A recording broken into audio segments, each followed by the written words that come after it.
welcome once again to another meetup of the ICWA Constituency Group. We have a number of, I think, really interesting things to talk about today. The topic that we're working on today is we're revisiting the 2016 guideline or regulations implementation, and we're going to kind of talk nuts and bolts with some folks from Illinois, in particular.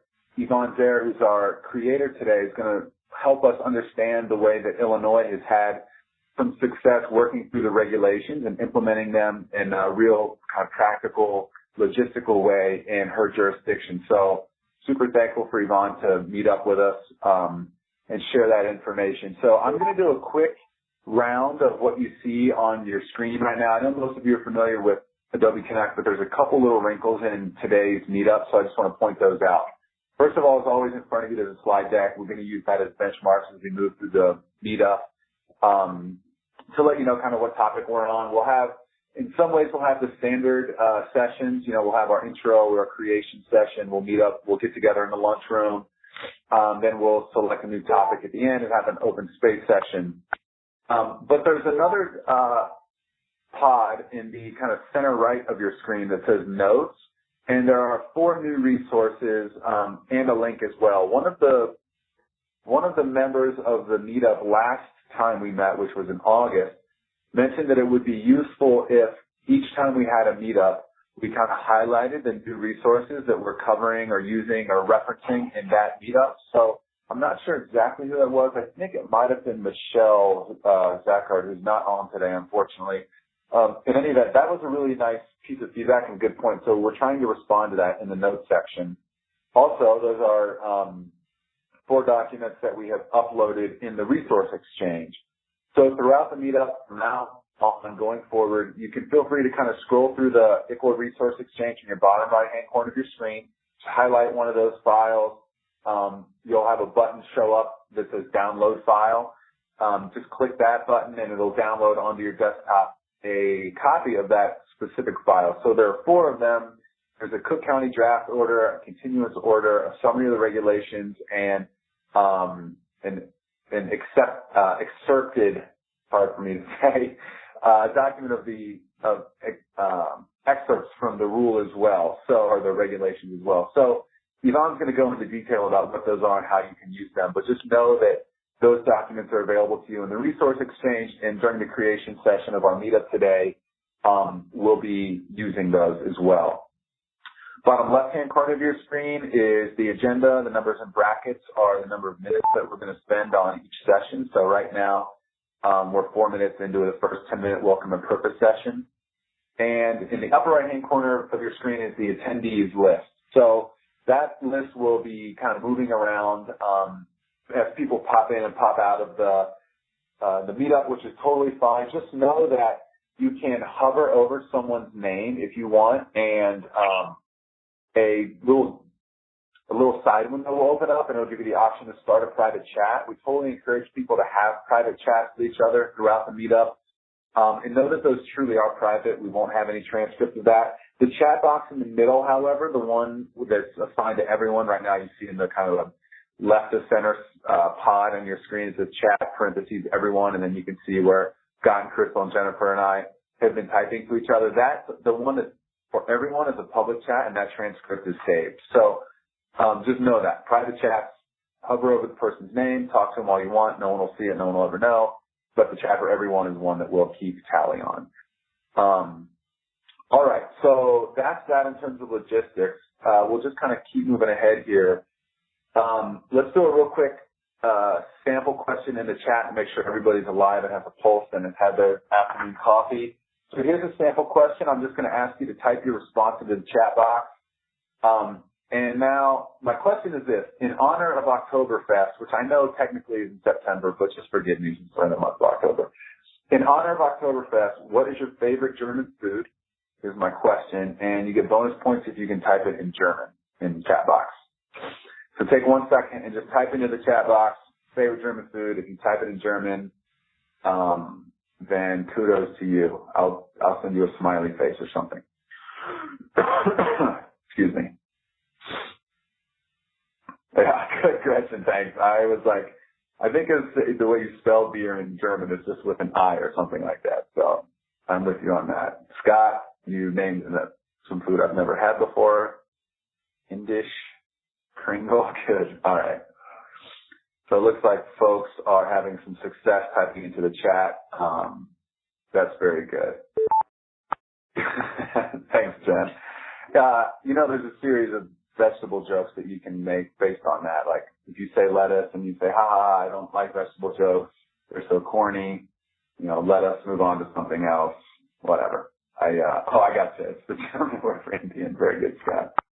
All right. So wonderful. It looks like everybody's sees the chat functionality is working. So thanks for that. Had a couple more folks trickle in, so that's good as well. So let's go ahead and get started. We're going to pop over now real quickly to the community of practice. So I just hit a button, and the community of practice model that we're using. I just hit a button, and some of your things moved around on the screen. Don't freak out. Not a big deal. You might be thinking, wait, Andy, I didn't have a chance to download the files from the pods, the files that we're going to go over. I'll open those up in just a second when Yvonne has the mic. But before we do, I just want to do a quick run through of community of practice. Remember, community of practice is our peer-to-peer sharing model.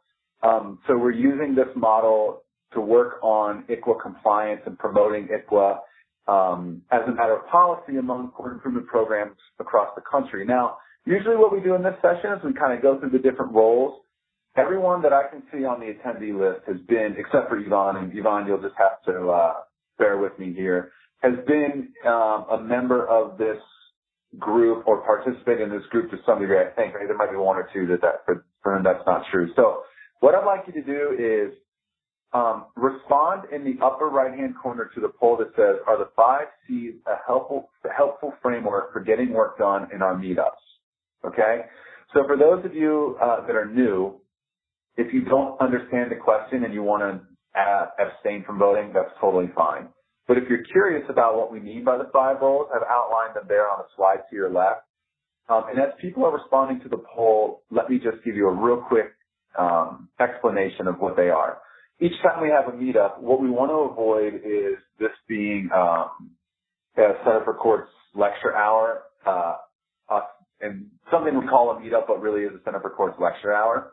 So we came up with this system or this structure where all the members of the group self-select each month. Every participant must self-select a role that they're going to engage in the next meetup. Excuse me, I apologize for the coughing. And if you're thinking, I showed up, but I don't actually want to sign up and do anything. I just want to be here and listen. That's something like what a consumer role is. So you can read through the list of roles on the left-hand side: consumer, creator, connector, carrier, and caretaker. What I wanted to do is just kind of get a pulse and check in with people, because we talked about when we first launched this model, checking in and making sure that it's still valuable. So it looks like we got about 7 responses. I think there was roughly 15 people or so participating. A couple of them are Center for Courts folks, so you're probably not responding. So if you haven't had a chance to respond to that poll, I'd appreciate it. Good. We'll give it just about 20 more seconds here.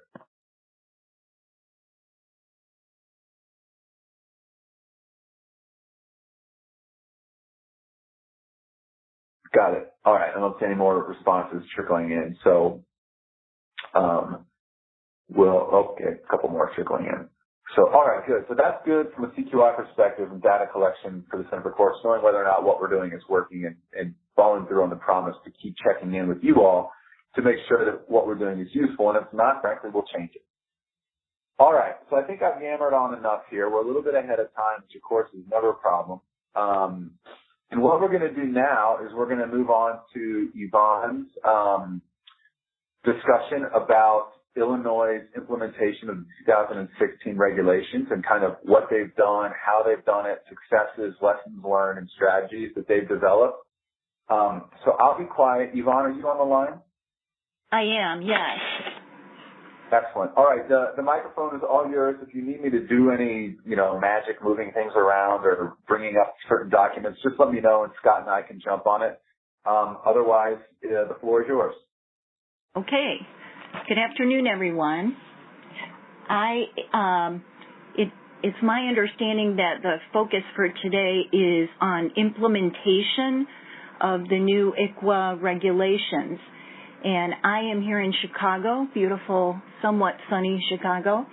And back in 2015, when the ICWA guidelines were issued, we started a process of moving through, working one by one through all of our court orders and looking for what needed to be different in an ICWA case in order to ensure that we were complying with, at that time, the guidelines.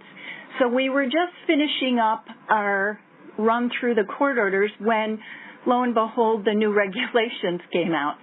So we have made a second trip through each and every court order, and you can take a look at a group of drafts that we have actually modified since I sent them over to Andy for you to take a look at. But Andy, if you could pull up the continuance order, that might be a good one for us to look at together. Sure, you bet. Give me just 1 second. Okay. So we have learned along the way that it is very possible and probably a great idea to use the orders themselves as a training tool for both the lawyers and the judge.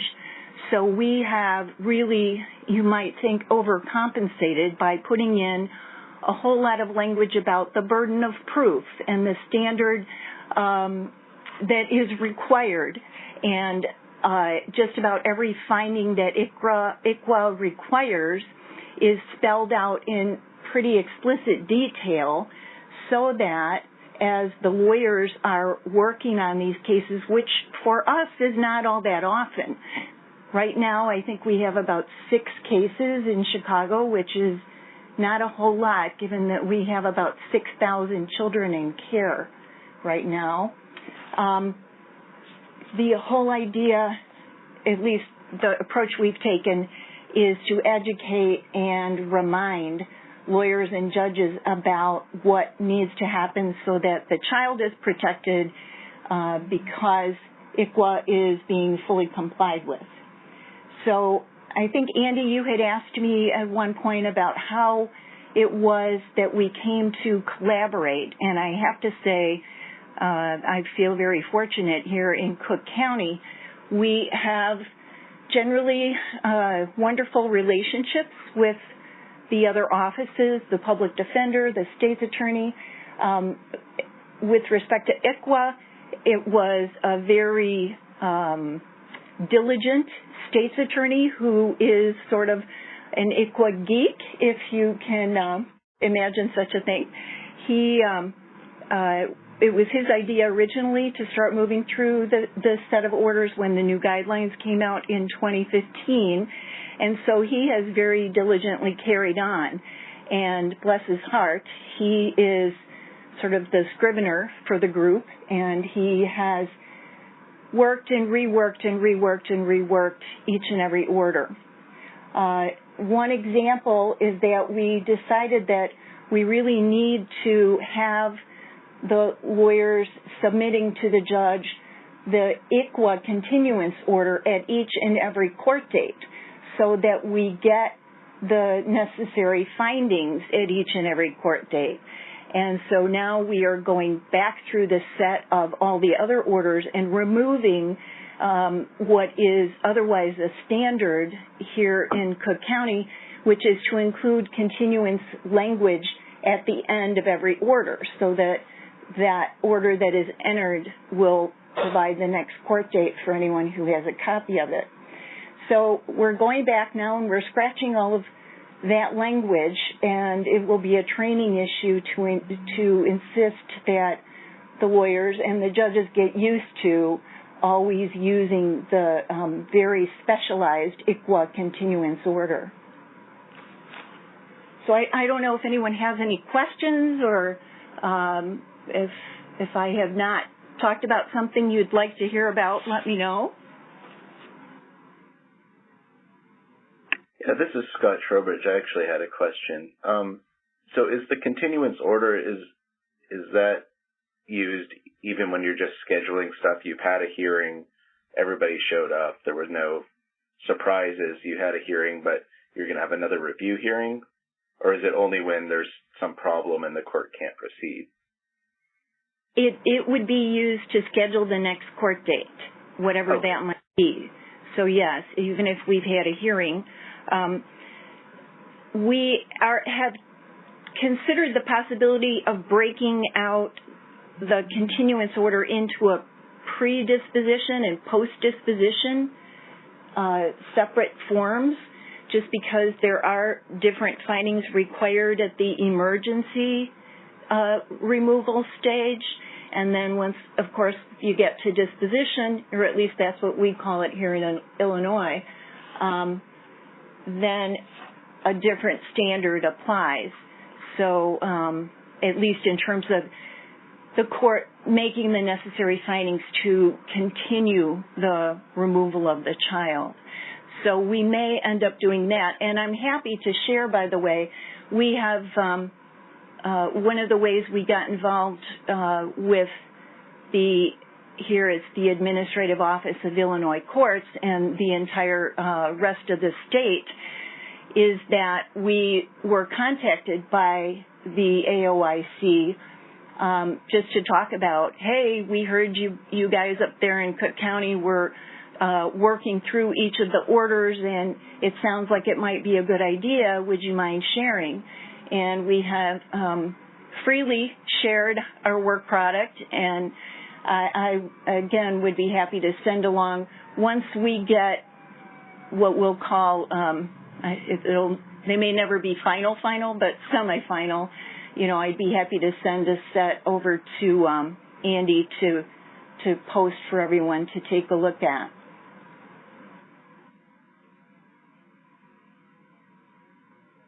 As far as I know, Cook County is the only jurisdiction, certainly here in Illinois, but I'm not sure if anyone else in the country is also looking at creating very specialized orders for the purposes that we have decided made sense. That's actually a really great question, Yvonne. I'm going to echo that and see if there's some feedback that folks can offer that are participants in this meetup.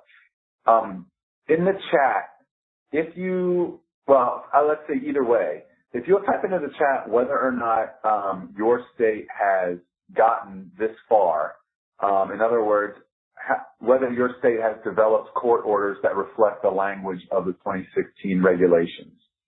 So if you'll just type into the chat maybe your state and then, yes or no, and it's going to add some details about, yes, we've been working on draft court orders and, we're far along.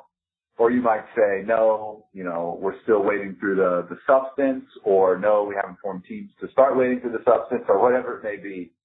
Type your state and then sort of the status that you have, your status in terms of drafting these types of court orders.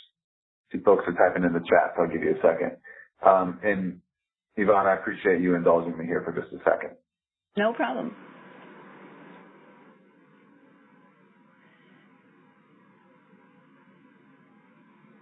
We are anticipating running through the orders one more time at least, because we're anticipating the publication of the new guidelines. And we have tried to approach every issue in the most conservative, meaning go above and beyond so that the child is protected and we're limiting appealable issues, that sort of approach. So when we get the guidelines, though, of course, they're not binding, we do want to take a look at them and see whether we want to beef up some of the language that's in the orders so that we're lining up nicely with guidelines as well.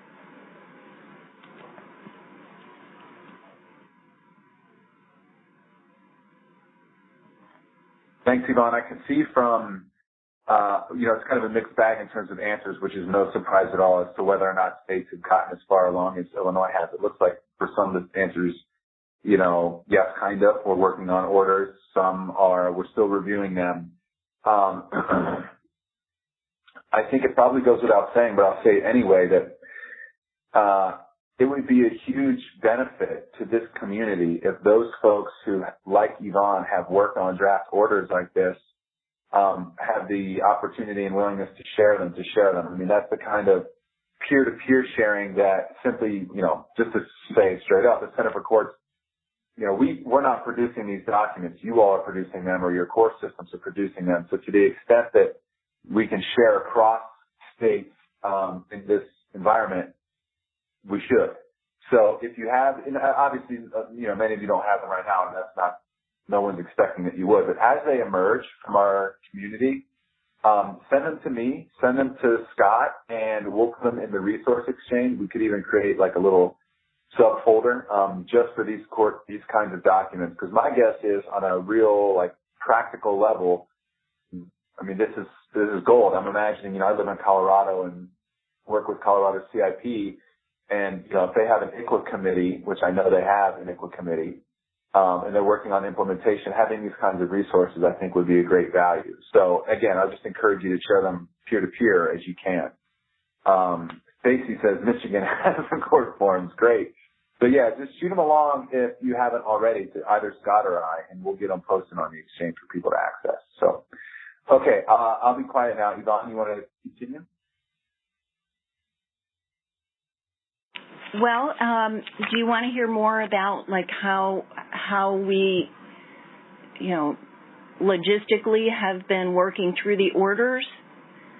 We have actually been sitting down as a group with primarily my office. I'm with the Public Guardian's office. We're appointed to represent the children as attorney and guardian ad litem, and our Cook County State's Attorney's Office. We've been the two consistent parties present at these 3-hour meetings, and they have been 3 and sometimes a bit longer than 3 hours at a stretch. The thing about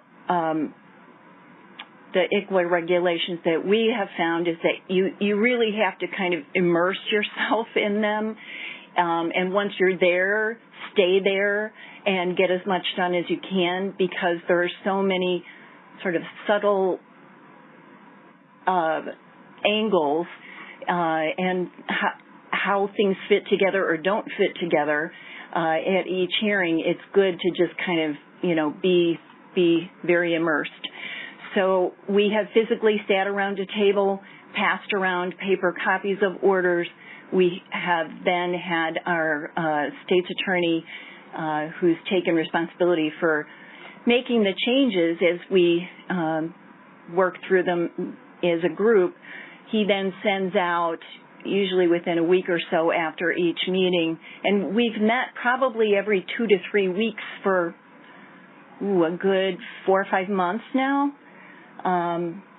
So it's been a lot of work, but certainly we are thrilled to believe that this is going to really pay off for, in my case, our clients, by ensuring that the children will not end up being harmed because the lawyers and the judge didn't quite get it right. So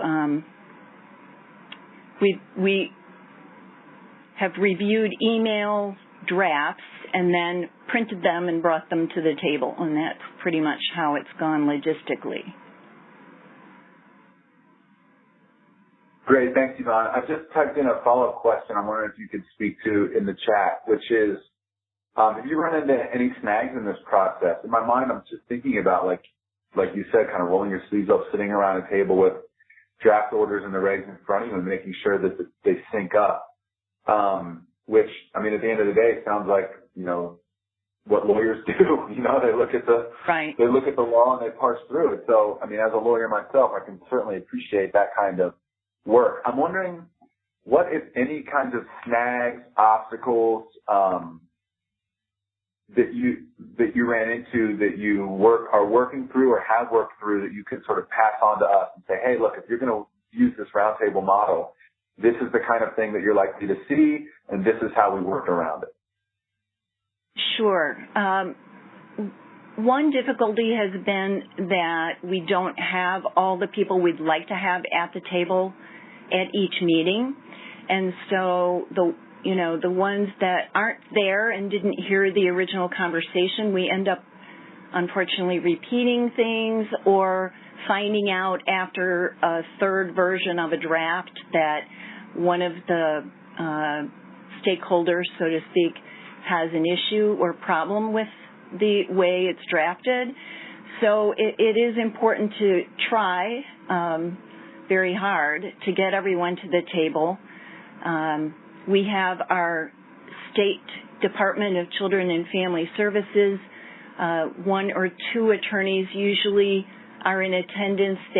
They've not always been at the table, but of course they are appreciative that while we are drafting court orders for court purposes, these orders will also go very far in helping our state establish that the federal guidelines are being followed, and all the requirements on each state to track information about ICWA cases are in fact going to be reflected in our set of court orders. For example, we drafted basically like a script for the court to inquire of each individual that stands before the court about any known Native American ancestry in the family. And the script is pretty lengthy. And I don't remember if it's among the set of orders that I have sent along already, Andy, but it certainly will be in the semifinal set because it's something we have looked at. But our state agency has had a lot to say about how those questions are worded, and also asking that we please make sure that everything is put into the record. Paper documents are put into the record to confirm who's in attendance and that sort of thing. Our public defenders haven't always been at the table. Sometimes, I don't want to offend anyone, but sometimes that was kind of convenient because we would have been giving a lot of advice to how to defeat your next ICWA case otherwise, but most of the time they're there, and we want them to feel comfortable that the orders are tracking what needs to be tracked. Other than getting everyone to the table, I can't think of anything other than, I can imagine it might be hard to find an individual, because it probably has worked well for us because it's been one individual who has been willing to kind of really embrace the entire process and, update orders. And I've kind of taken on the administrative, convene the meetings, try to get everybody to the table. So maybe it's more than just one person, but you need a couple of core people to really carry it forward, because it's a difficult area to tackle, and it's tempting to put it off because there are so many other things to do. So that's what I would suggest if people are looking for ways to avoid difficulties. Find those dedicated, diligent individuals who are very organized and can motivate other people, and ask them to take the reins.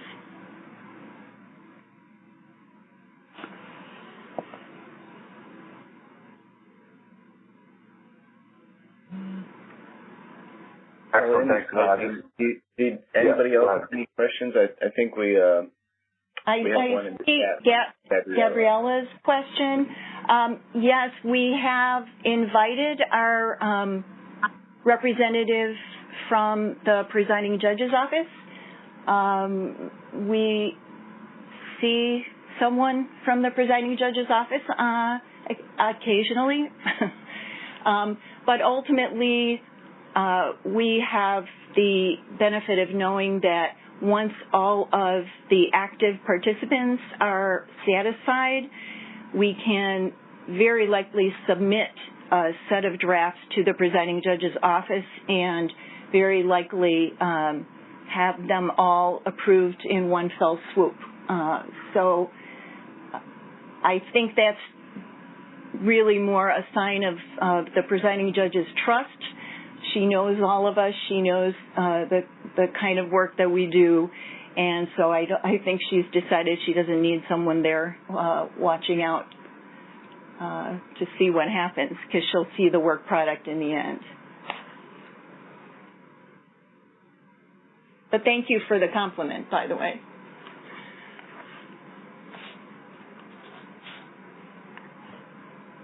Oh, the clerk's office is, in fact, at the table, and we actually just got a set of proofs back from them on, we started with 4 or 5 of the orders just to kind of get an idea what they would look like in the official court formatting. So we'll have those to look at our next meeting, which is tomorrow.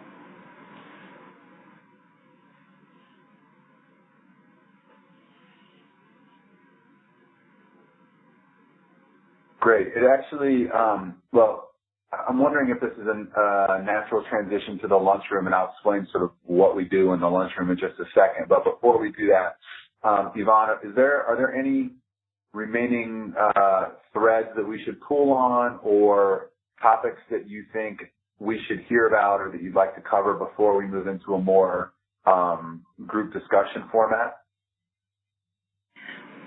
I suppose the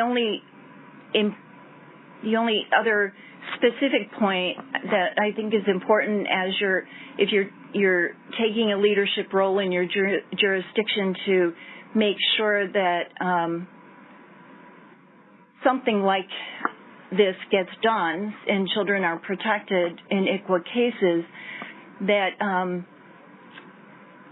you ensure that the people that come to the table have the authority to kind of sign off on orders, and that's worked differently in different offices here, and so it's important that you have an understanding of who's going to need to take things back to their supervisors for approval and who maybe would not need to do that.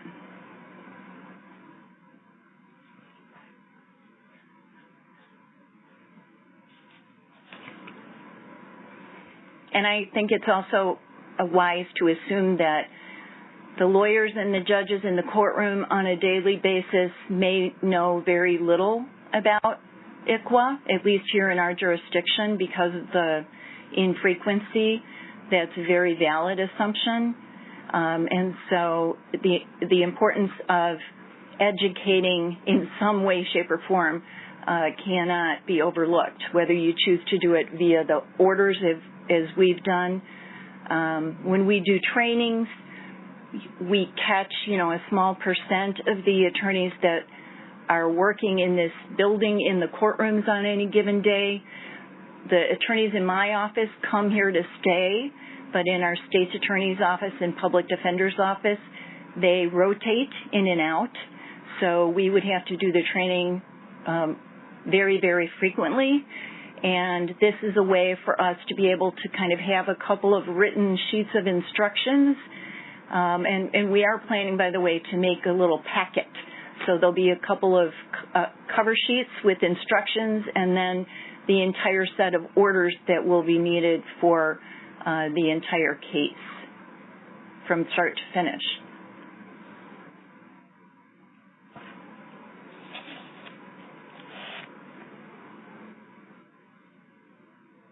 Great. I'm sorry. I wish you could see me right now. I'm like grinning ear to ear because I'm just imagining my own practice and like how nice it would be for somebody to hand me like a packet of court orders. It's like, hey, guardian ad litem, these are the kinds of things that you should be, this is what your orders should look like when you have an ICWA case. I mean, that really is, from a practitioner's perspective, a gold nugget.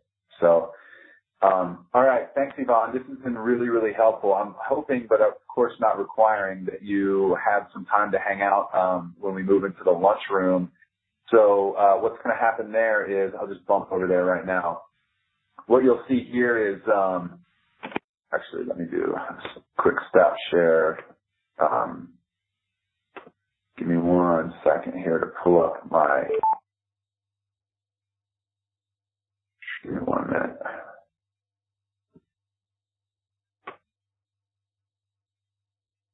Well, let's see if I can, sorry, I'm trying to do a quick screen share and it's not, here it is. I'm pulling up my option. So what we're going to do in this next session is, essentially have a facilitated large group discussion and hopefully have some periphery discussions that are happening at the same time simultaneously. So the lunchroom looks like kind of a messy layout, but the basic idea, at least structurally, is that, we're sitting around a table, and we're not a boardroom, we're a lunchroom. So that's the metaphor that we've been using. So we use this as an opportunity to just share ideas back and forth, ask more pointed questions of the creator, which in this case was Yvonne, or if the creator is someone who's not presenting information, but instead is presenting a problem. Like, for example, if I was, I don't know, I'm just making it up. If I was Montana CIP and I had an issue with a project that I wanted counsel from the community on, I might just throw that issue out. I'm the creator. What I'm doing is I'm creating an issue that I need you to help me troubleshoot. This would be the space where we would do that. So just looking at your screen, in the middle is, quote unquote, the table, and upper left-hand corner is the chat screen. It's a continued chat that we've had, so you can zip up and down on that if you want to refer back to some things that people have said. There are presenter notes in the top. Scott and I will be filling that in as we go. On the right-hand side, again, is your list of attendees. Bottom right-hand corner is the resource exchange. The bottom middle is Scott's email. That's our emerging expertise pod. So if you are having a conversation with folks, like literally right now, or within the larger group, and somebody has a genius idea or discovers a resource and you think it would be valuable to share with the community, you can literally just email it to Scott right now and we'll put it in the resource exchange. So you'll see that the exchange itself is a library of resources that, as documents emerge or resources emerge, we share them live. So like literally as we're having this meeting, feel free to do that. And then in the bottom left-hand corner are some guiding questions that we kind of work through in order to tease out some of the nuances of the conversation that we've been having so far. And since we have someone like Yvonne on the line who has worked through this process and different CIP are working through it themselves and to various degrees, it'd be valuable to kind of dig into that a little bit. So let's start with the second question, since we've kind of worked through the first one, what questions you have for the creator. Obviously, if you have those, you can raise your hand using the raise hand icon on the top of your screen, or you can just type it into the chat, or frankly, you could just interrupt me over the phone. That's fine too. So here's my first question to the crew. If you'll type it in the chat on a scale of 1 to 5, I'm looking at that second question in blue, type it in the chat where your jurisdiction is with understanding the new ICWA regulations. And that's kind of an odd question, the idea of understanding. Don't get too caught up on that word. What I really mean is, how close are you from moving either into a close review of the regulations or finishing a close review of the regulations, and have you have an implementation strategy that you're gearing up to engage in? So I hope that question isn't too confusing the way I have it tracked. Really what I want to get at is on that scale of 1 to 5 is, are you still like mesmerized by the fact, dizzied by the fact that we have these new regulations? Are you in a close review or finishing one up? And are you implementing those? I'm guessing no one's going to say 5. But who knows? So we'll give about 1 minute for people to respond to that. Be helpful.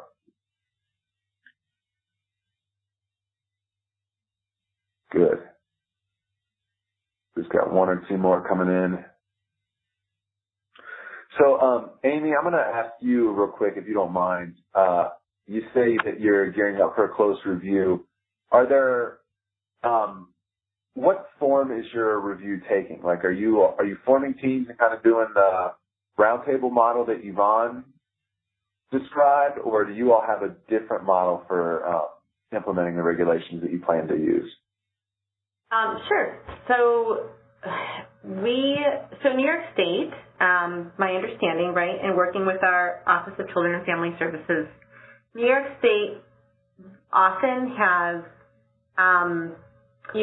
our implementation of the law is elevated beyond, right, the federal guidelines often. And so right now, the state is working on their response to the federal regs and what that will mean for us based on what it is we might have already been doing that's aligning with the new regs, as well as what else might need to happen to ensure that our practices are elevated to the same level. So unfortunately, we just kind of keep getting these responses of, we're working on it. And so there's, a group of us who are patiently waiting to then determine how we will move forward. Yeah, great. Okay, so it sounds like, if I can just say back to you what I think I heard you say is, and I know there are a number of states like this where you will have state law or practices in your own jurisdiction that I want to say go above the floor set by ICWA. I mean, that's kind of legalese language. Maybe it's not precisely the language that we want, but there are some states that have a state ICWA law, or they'll just have practices that go beyond the threshold or the requirement, the substantive components of the federal law. And so if that's the case, then the question is going to be how much of what we're already doing pursuant to our federal law or jurisdiction specific practice comports with the federal regulations, or is something more than the regulations, or falls short of what the regulations require, or maybe in some cases even contradicts what the regulations are now telling us to do. And so, Amy, internally you're saying that the state itself is still processing its review, and so the court improvement program is kind of in a holding pattern until you get some feedback from them to know what kind of support you can offer. Is that right? That's right. Okay, good. That's helpful. Thanks. Good. And then I see Scott noted, who also is a resident ICWA expert. I hope you didn't spit your coffee out when I said that, Scott, but it's true. That the regulations themselves say that in a few places the state law provides more protection than the state law trumps. So that's an interesting wrinkle in the regulations themselves. Okay, thanks, Amy. And how about, Stacey, you said you're kind of a 2 or a 3, so you guys have been doing a review, maybe you're even close to winding it up, and you're thinking about implementation. Can you give me a sense of where that in between 2 and 3 space is for you, and then in particular, how your implementation strategy is similar to Yvonne in Illinois or different, and that process that you're working through? Sure, thank you. Good afternoon.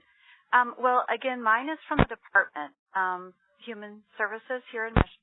And so we've been working closely with our CAP, but I'm just going to speak from a department perspective at the moment.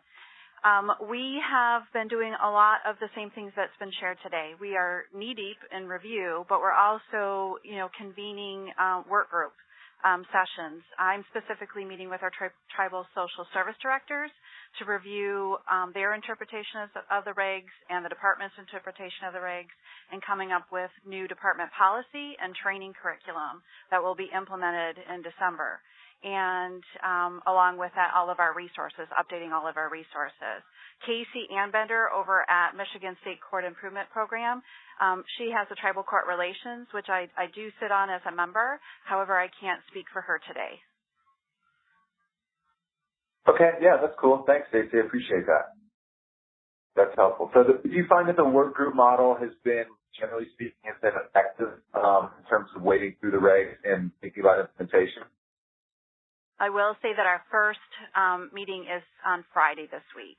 We have a conference call, so getting it scheduled was a breeze. We will see how the process goes as far as I'm anticipating some of the same challenges, but this group has been working together for quite some time, so I think that we have a smooth moving machine as far as, not needing to get everyone up to speed with knowing each other and feeling comfortable sharing in that forum.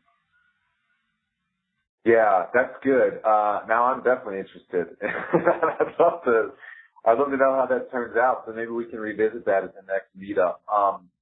You don't have to answer this or not. I'm wondering to what extent, my guess is it's very valuable, to what extent you found value in Yvonne's comments about making sure you have the right people in the room. I mean, we all work in state jurisdictions, where there's all kinds of politics on the ground and, personalities and that sort of thing. And to me, that point really resonates and emerges in a lot of different projects that we work on. That we can all get together in work groups and talk about what we should do, but what we need to, A, make sure that the right people are in the room, and B, like Yvonne said, we need to have those core folks who are willing to take what the work group does and go back and make something out of it, actually create the document itself. So in your case, Stacey, you mentioned, training and resources. So it wasn't necessarily a question in there, I think. But I do have feedback though, if you don't mind. One of the things that Yvonne mentioned about, having the decision makers. In some instances, the social services directors are the decision makers, and in some instances, they are not. So that is one thing that I am, going to be keenly aware of. And then similarly, I do not speak for the department. My final product has to go through an approval process as well, and we should also, be considerate and include the CIP with that as well. So there will be a couple layers of review and approval before final product. Yeah, that's great. You see, one of the Fisher, most of you know is. I'm sorry, you're breaking up on the line. Oh, sorry, hang on one second here. It's better. Is that any better? Yeah. Oh, that's much better. Okay, great. Good. Sorry about that. One thing that I've learned from Tim Jasco-Fisher when you're working on within a complex adaptive system, which is kind of jargony for let's just use improvement program or child welfare systems in general. That is, the system is multi-layered, both in sort of a horizontal and vertical manner, and it's adaptive. That is to say that there are outside forces and inside forces that are moving and pushing the system always. So there's a dynamic nature to it. It's obviously not static. One of the keys that he always says, and this sort of his area of expertise, is exactly what I'm hearing Yvonne and Stacey hit at, which is decision makers are important. Getting clear on who has the power to make decisions and approve work product really is part of the linchpin, right? Jumping to the work itself is not as productive if you don't get clear on the front end on who the decision makers are. So I just want to reiterate that point. I think that's consistent with kind of the Center for Courts method, and also the message that we've internally, as we've been building our own capacity, the message that we've been learning. So, all right. I'd like to hear maybe from one more person, and I hope it's okay, Ann Gilmore, if I call on you. You'd say that you're a 3, but we're also wanting to wait for the new guidelines to begin implementation. So can you kind of just, I think I know what you're saying there, but can you kind of just unpack your thinking a little bit for the group? Sure. So we've waded through the regulations and done a side-by-side of where they stand in relationship to California existing law and practice. And we've also had a number of other developments recently in California. We've had a couple of California Supreme Court cases addressing interpretations of California statutes that were in place to implement ICWA. So we're looking at those, and also we have recently had a draft Department of Justice ICWA Task Force implementation report that came out that made a number of critiques of existing practice and made some recommendations, and we're awaiting the final report in November. So all of those things are kind of coming together to where we've looked at existing law and practice, including the statutes that California put in place in 2006, California ICWA, and our rules of court, and identified areas where there are inconsistency or conflict, or perhaps there's a challenge in lining up California law and practice with what the guidelines or what the regulations say. And so we've begun looking at that, and we will be implementing this. It's kind of hard to figure out exactly how we move forward, because the tribes in California have expressed an interest in taking the lead in legislation that would implement the new regulations and guidelines in California, and the recommendations that came out of the ICWA Department of Justice ICWA Task Force recommendations. So at the Judicial Council, you know, we have, and we are working through the Tribal Court State Court Forum that we have here, which is an advisory council or an advisory body to the Judicial Council, and would ultimately be the one to look at and make recommendations on any either legislative changes or changes to rules of court that the Judicial Council might recommend. So they began looking at these analyses that we've done, and there are some areas where California statutes are inconsistent with the new regulations. So, you know, in particular, transfers to tribal court, there were a number of changes there that, you know, are now put California statutes in actual conflict. So I feel like I'm rambling. So that's sort of where we are, but given the number of moving pieces that we still have, and in particular the guidelines, which we are expecting will answer questions or set out more of the details of pre-filing obligations and what the agency obligations are outside of court, which are things that have been discussed in California statutes. We're just expecting that there will be some more that we will have to look at before we actually move ahead with any sort of recommendations for legislative changes or rules of court. And for us, they'd have to go in a certain order. We have to have the legislative changes first, and then we would look at implementing rules of court. So that's where we are right now. You know, we've definitely looked through the regulations and done an analysis of how they relate to California law and practice and what we need to do.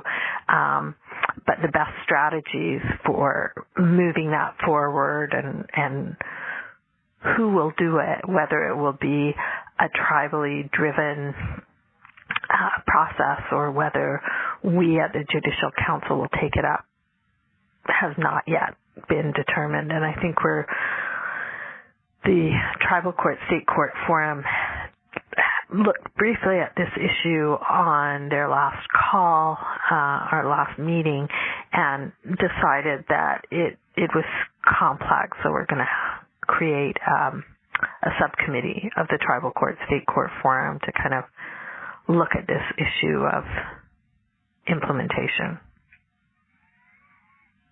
Excellent. And I'll stop rambling now.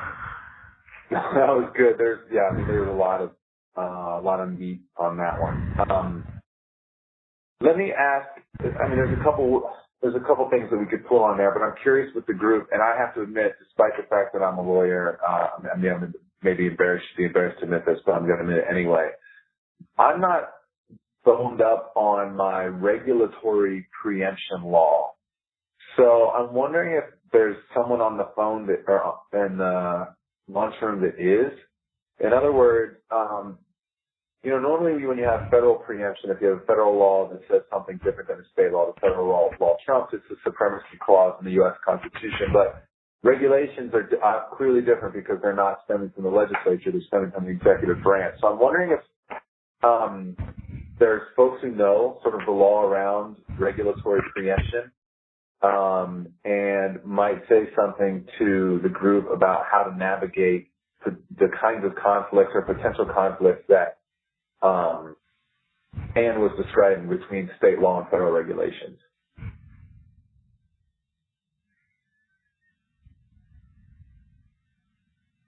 Maybe I'm not the only one that isn't boned up on their regulatory preemption law. I see a couple folks that talk. Go ahead. For us, in terms of implementation, the question is, it may be that state law is overridden by the new regulations, particularly since most of California law was based on the former guidelines. So the intent was to align California statutory law with the federal law and guidelines.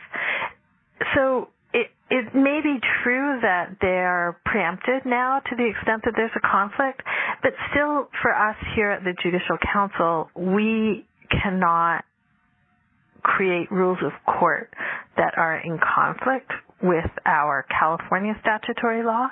So that's the bind we find ourselves in. We can't just jump to doing the rules of court, which may require changes, when those are inconsistent with California statutes that are still on the books. I see. Gotcha. Thanks.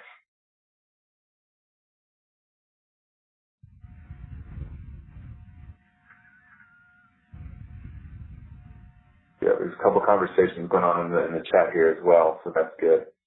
I'll have to do a little research on regulatory preemption and figure out the answer to that one. All right, so I think actually as I look down here at our questions in terms of strategies, tips, models, or advice, and keys to success or obstacles, I feel like that's been kind of the bread and butter of this conversation. So I don't know if you guys are picking up on my food metaphors, but the lunchroom, I'm not doing that on accident, but maybe it's too cheesy. That one was for you, Jen. That one thinks it's actually funny. So I think maybe rather than being heavy-handed and asking you to answer questions 3 and 4, which I think are variations on the theme of the conversation we've already been having, let me just ask whether or not there are, or what remaining questions there are about implementing the regulations. We've had 2 or 3 meetups on the regulations themselves. I think 2 on the substance, maybe 4. 2 on the substance, 1 on implementation, and then this is the second one on implementation. So obviously for the community, this is a really important topic. So I want to make sure that we're leaving open the time to discuss what you want to discuss before we move on to choosing our next topic and our roles for the next meetup. So let me set the clock for 1 minute. And my question is, what other questions do you have about implementing the 2016 regulations while we have Yvonne and the rest of the community on the line? Good. And just like that, Gabriella threw a question out to the group, so I'll read it over the phone as well. She asks, with regard to notice to tribes in status offense cases that result in removal, how are other states handling that? So, Gabriella, is implicit in your question whether or not the notice provisions are implicated by a status offense that results in removal, or maybe you could just jump on the line and kind of clarify a little bit what you mean. All right. Hi, everyone. I know that they are part of the regulations, and my question is really procedural. How is everybody handling this? We've talked about it with our clerks and throughout the state, and even with our probation and chiefs, whether who should send notice? Is it the courts that are going to be sending notice? Are the probation officers going to start asking whether the youth they're working with are have any Native American heritage? We're really sort of just, it's a squishy area right now for us with how the courts are going to deal with this procedurally.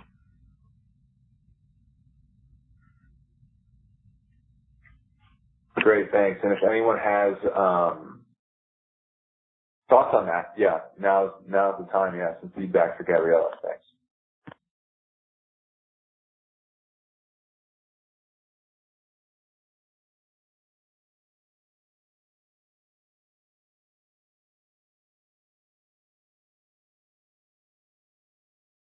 Oh, Gabriella, it sounds like maybe everyone has the same problem. Oh no, I see some people are typing into the chat, so you can follow that along.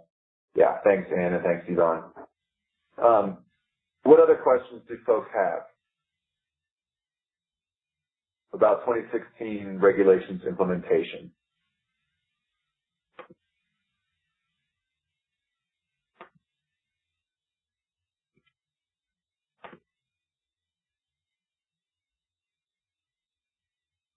Got it. All right.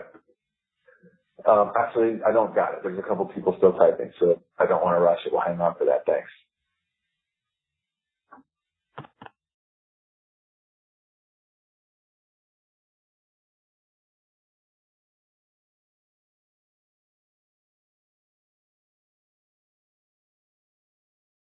Good. I'm still here. I'm just I'm watching the chat. I mean, just because the phone line is not active doesn't mean the conversation isn't ongoing. So I want to respect that. Yeah. Good. This is actually super interesting. Okay. All right. So I think what I'm going to do, it looks like most of the comments have trickled in on the chat. I think what we'll do now is we'll move over to the next topic session, but the chat will be there still. So Stacy, Gretchen, Gabriella, and Yvonne, continue to have that conversation. I'll move some things around on the screen, but the chat box will remain. So keep typing and keep discussing. So the next thing that we're going to do is we'll start to figure out what our next topic is going to be. So the first thing that I want to do is, before we figure out what the actual topic is, I learned this lesson last time, let's figure out when we want to meet next. Now, those dates all say October, which is not right. This should be November. So give me 1 second here and see if I can pull up a different, it might be the wrong pod.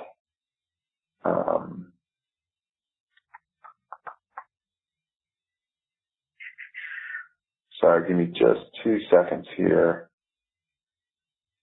Actually, maybe we should let's do this. I'm going to do a quick switch on the fly. I'm going to open the poll on the right, which says, what should we work on next? And then I'm going to edit the date poll and throw in the November dates. I'm not sure how that got mixed up, but that's okay. We'll do a troubleshoot. So please respond to the poll that says, what should we work on in our next meeting? We usually leave about 3 minutes for people to kind of check that out and see what would be useful for them to work on. And while you're doing that, I'll jump into and grab my November dates. So sorry about that. So I'm setting my timer now for 3 minutes. Ready, set, go. If I'm choosing to be a creator at the next meeting, what I'm doing is I'm taking the opportunity to say to the group, and I'm not going to present to you for 30 minutes. I'm going to tell you what my problem is. Here's what's going on in my jurisdiction. We can't get notice out. We've tried these 2 or 3 different things and it's not working. What do you all think I should do? That would be a totally appropriate role for a creator. And so my point is that if there's something that you want to work on, what I don't necessarily mean is there's something that you want someone to present on. What I mean is there an issue that you'd like to work on in your own jurisdiction and get the collective wisdom of the community to help you out with that. You can type that into the short answer box in the bottom right-hand corner. So it looks like this is the first time ever 100% of the people are available on November 29th from 1 to 2:30 Eastern. So that will be it. That'll be the day. That'll be the day that we do our next meetup. So the next meetup will be November 29th. from 1 to 2:30, and at that point we will have fell back, so it should be Eastern Standard Time, if I'm right. Let me thank Yvonne, first of all. I know that she has to step out here for joining us. Really appreciate, Yvonne, your help. It's been invaluable, so thanks for that. All right, so we're going to cover more substance on the regulations, November 29th from 1 to 2:30. I'm going to take the liberty and assume that by more substance we mean talk about areas of the law that we haven't already worked on. So I will go back and review those pieces. But if I recall, we've already done active efforts, notice. Scott, help me out here on this one. Notice and inquiry. I think we did jurisdiction. You recall the other qualified expert witnesses already? Active efforts. Qualified. Good. All right, so we've already done active efforts, notice and inquiry, jurisdiction, and qualified expert witnesses. Why don't we do this? In the bottom right-hand corner of your screen, what specific provisions of the regulations or topics would you like to work on? So if you'll type that into the short answer, I know it says what do you want to work on, it's not listed. If you'll just type into that box the provisions that you'd like to work on, that would be helpful. Scott, I will type something in. This is Anne, but this is, I think it's easier for me to explain it. So I don't know, I've never practiced dependency law anywhere but California. And so the way California works is there's one petition filed that follows the child and parents through a life of a case from removal and detention to, permanent placement and potentially adoption. So, and we have a variety of hearings, from, detention and disposition. And so those don't map onto the ICWA definitions of proceedings. So where do people say that one proceeding begins and the other one ends? I'd like some guidance on, where do we move from an emergency proceeding to a foster care proceeding? Where do we move from a foster care proceeding to a termination of parental rights proceeding? Where do we move, and what needs to be revisited at each stage? So here in California, we say notice needs to go out at the beginning of every court case. And then if the tribes respond, child's not eligible, or you don't ever hear back from the tribe, then you can kind of write that tribe off. Do we feel like the new regulations are now saying that you've got to do that all over again when you move from foster care to termination of parental rights? Is that what it means when it says it's a new proceeding?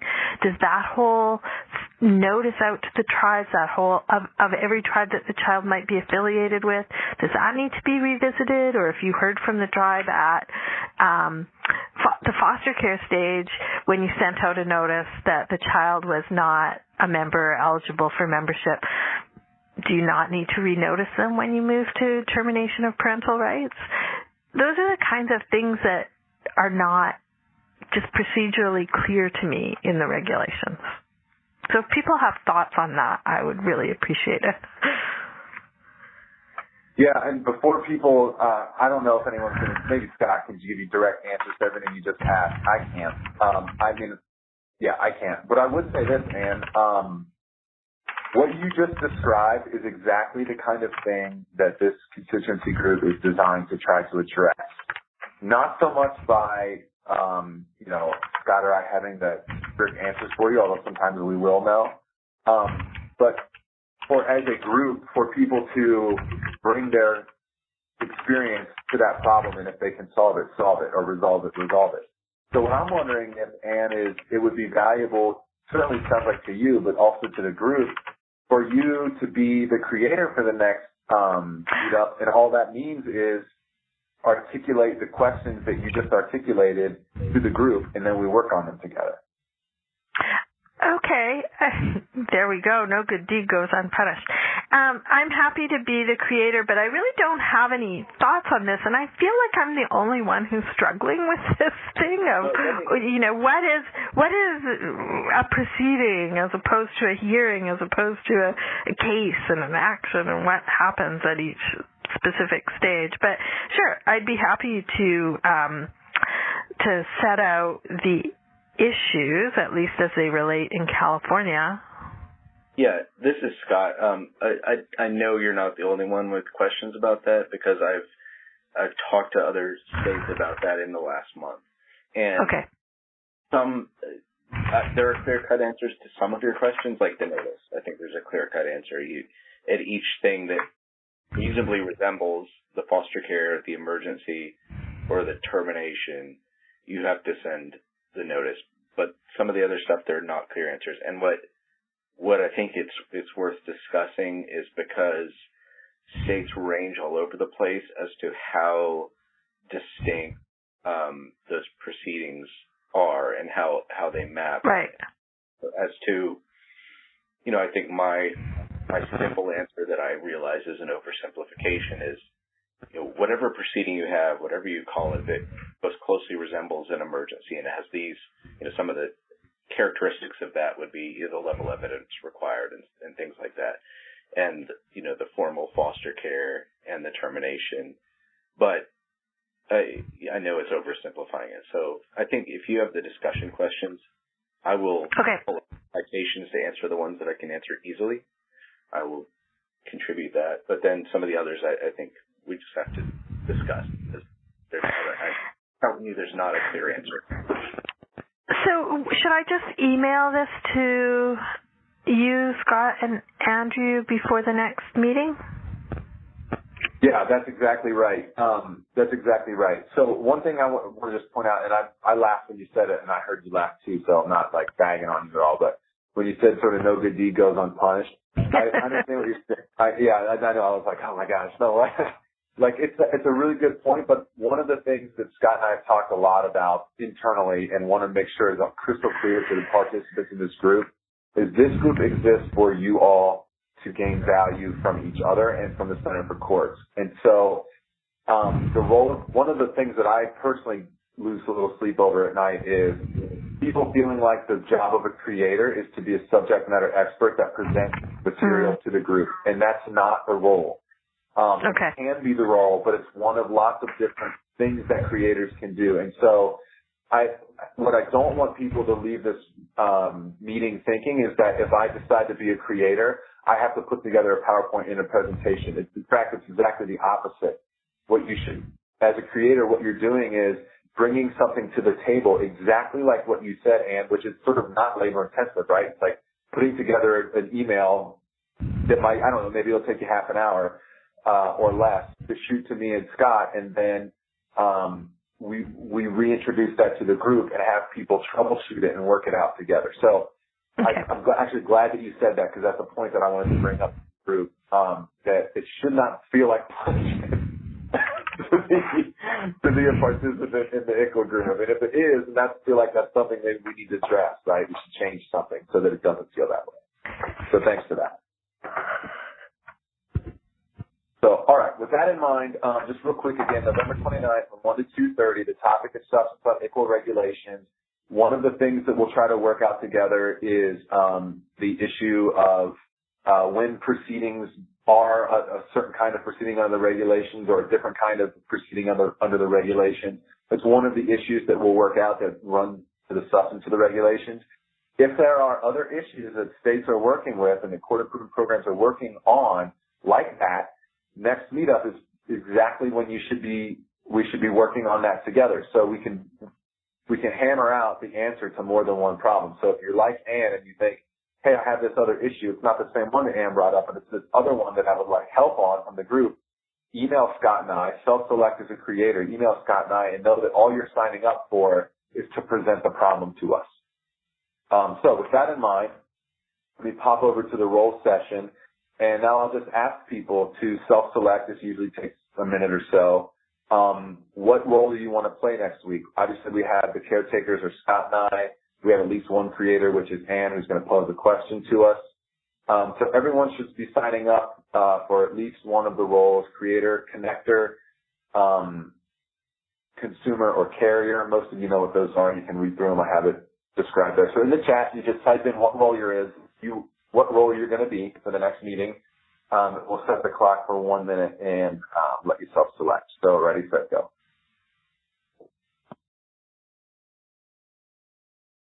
Good. Just got a few more people that we're waiting on. Gretchen, I realize that you're probably going to be a consumer since you don't want to sign Allison up. But maybe Kansas, Kim, Amy. No, I got Amy already. Never mind. Sorry about that. If you could just shoot into the chat box, it'd be helpful. Thanks. All right.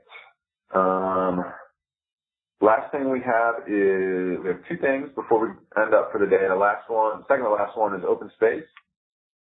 This is my open space Halloween picture, so it's nice and spooky. I hope that's okay with you. Kind of into Halloween. I know Scott is too, so that's my gift to you, Scott. All right, so two things that I'm asking you to do during the open space session. The first one is bring up anything that you want, that's ICWA related, but doesn't necessarily have to do with implementation that you'd like to discuss today in the last few minutes. And also, I'd like you to vote on the poll in the bottom center that says, after our October meeting, we should meet up either monthly or every other month. So I'm just curious whether or not you think a monthly meetup is too frequent, the right amount, maybe too infrequent, because you want to hear more. So if you'll just respond to that, that'd be helpful too. So we'll leave the mic open for about 90 seconds here if folks have questions or things they'd like to discuss. Okay. All right. So it looks like monthly meetings are where people want to be. I'm assuming that means you're getting some value out of the meetup, so that's good to know. Got about 6 minutes left. I think we'll get done a little bit early today, which is just fine. 2 more polls. If you'll respond to them, I'd appreciate it, and then you're free to go. So there are 2 polls in the middle of your screen. We just want to keep kind of checking in with you to see which sessions you're finding the most valuable, and if people are finding certain sessions really valuable, maybe we can extend the time that we spend there, or if they're not valuable, we can cut them out or change them. So that's the middle poll. And on the right-hand side of the screen is a slightly different question than we usually ask. It's not just sort of a scale of 1 to 5, was this useful question? It's whether or not you're using what you've learned in this group on the ground in your jurisdiction. So what Scott and I in the Center for Course are curious about is not only whether or not you're showing up and participating, but whether or not you're actually using the knowledge or skills that you gain in the group in your own practice. So if you could respond to that poll on the right. When you're done with those, unless you have other questions, you're definitely free to go. Appreciate everybody's attention and participation today. I will hang out in the room for another few minutes. If people want to chat or just talk on the phone, that's cool too. Otherwise, thanks so much. Yvonne, I know you're not on the line, but again, thank you for your presentation today. It was very helpful. And everyone have a great weekend. Thanks again. Thank you, guys.